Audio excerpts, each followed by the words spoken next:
Hello founders, welcome to my 10-part series on the truth of what it takes or what it's like to raise pre-seed and seed funding. We are on video number 7. Truth number 7 is, it is always a no until it's a yes. In other words, maybes or contact us when you have a lead investor is always a no. Treat it like a no until you get a yes. The reason this happens and how to deal with it in this video.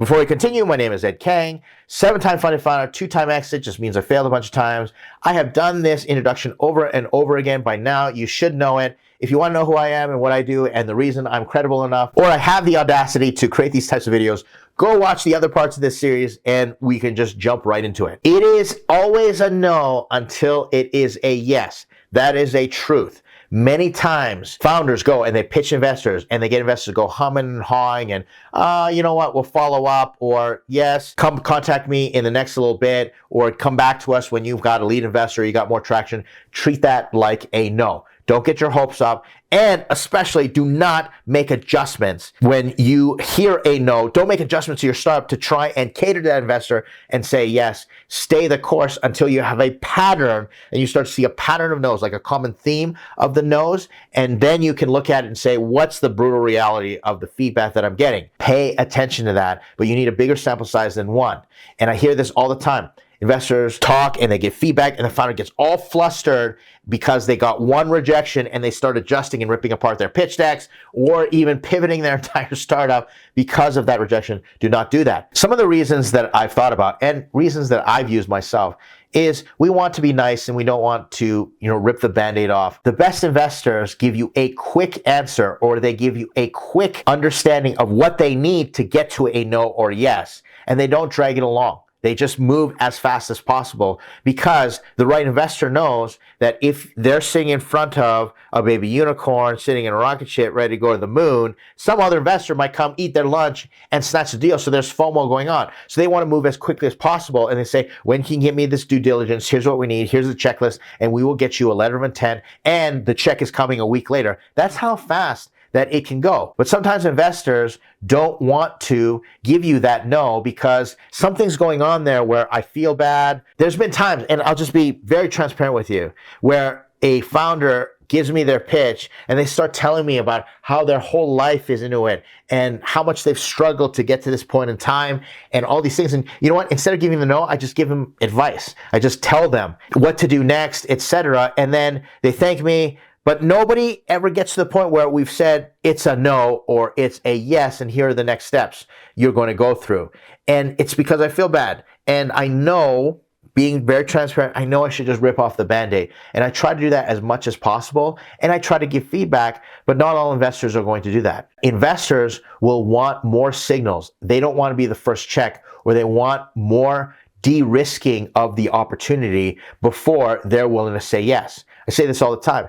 Investors in the startup space typically hate saying yes first, but they definitely don't want to say yes last. So what they'll say, come back when you've got $1,000 MRR or $1 million ARR. Why do they do that? Well, they're looking for you to prove to them and de-risk the investment enough that fits their risk parameters, their investment thesis.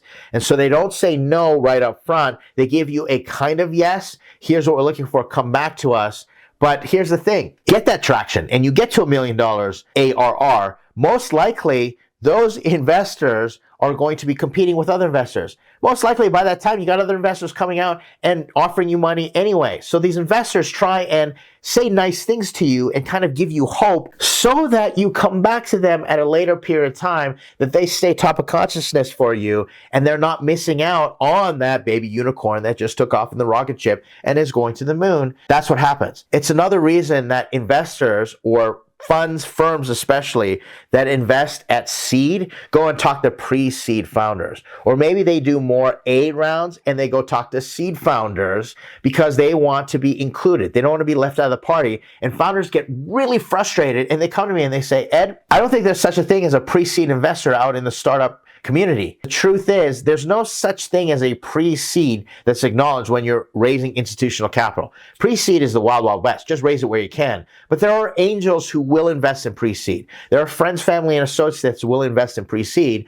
You have to manage your expectations and understand that if you're talking to a fund that's got a general partner and limited partners, and they just happen to be looking at early stage founders, and they tell you no, there's a reason for that, and you shouldn't take that all to heart and get twisted up about it. But beyond that, if they give you a hum and a haw, and they say kind of yes, that you're not chasing them and wasting all your time, because you could be missing out on so many other opportunities, or you're making the wrong decisions in the meantime. So treat it as a no and keep going until you get a yes from someone else. Go for that smaller check and start stringing together those yeses, and then you'll get the momentum.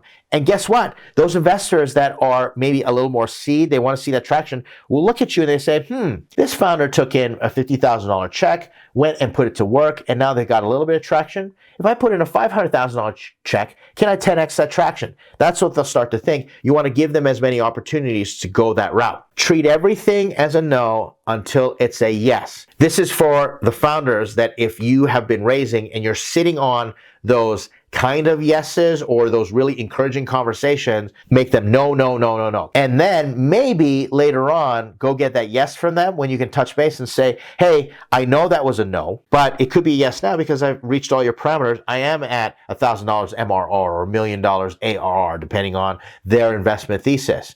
On top of which, get used to just flat out asking for a yes or no. Don't hang on to hope. When you are pitching, just say, what did you think? And are you ready to take the next step? What is it? Then when they tell you and they hum and haw, you can shoot back at them and say, I'm hearing it's a no right now because I want to use my time efficiently, and I'd love for you just to tell me if it's a no and give me feedback on when it could be a yes or the reasons it was a no, and then get that advice from them. Don't leave it in the gray loosey-goosey. Just flat out say, what do you think and what is the next step to move and get to that yes?